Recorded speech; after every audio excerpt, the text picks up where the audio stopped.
Alrighty, folks, I got a quick one for you today. The question is, how do I find the mass properties and the center of gravity of a part? And how do I do the same thing for an assembly? Alright, so the first thing you need to do is, of course, you need to have a part open. In this case, I only have one body in here. If you look at my little navigator there, right, got something in there. And to find the mass properties of this thing, all you have to do is go over to Analysis, and then go over to Measure. Now in here, all you have to do is make sure that you are in the correct radio button, which in this case I am. I'm set on Object. And I'm going to drop this guy down. I'm going to choose Solid Body.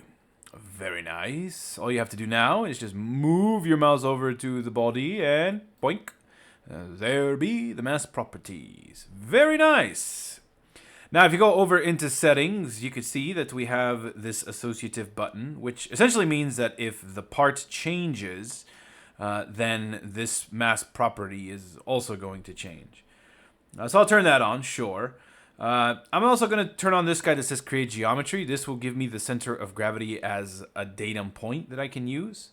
It'll also give me the principal axes. And I'm going to turn on Fix at Current Timestamp. Now, if you don't know what that is, don't worry. I'm going to tell you right now that 90% of the time you probably want to have this on. I'll probably make a separate video about this, but just turn it on for now. We'll talk about that in another video. And then we'll go ahead and hit OK. And now, as you can see, I have the center of gravity for this entire thing right there. So that's how you do a part. But how do you do an assembly? Well, here's the assembly over here. Now, in order to do an assembly, it's actually pretty much the same process, except there's just one tiny little button that you have to change. For example, I'm going to go over into the measure command right here, and I'm going to go ahead and say that I want to do an object set. Now, as the description states, select multiple objects and adds the sets to the selection list. So go ahead and select that. I'll go ahead and change this to solid body. Now, it's important that you follow this order because watch. If you change your selection filter first to solid body and then click object set, it just resets the filter. That's annoying, but whatever.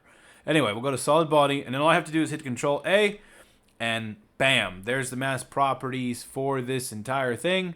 I can go over into my settings and turn on the same exact options like so.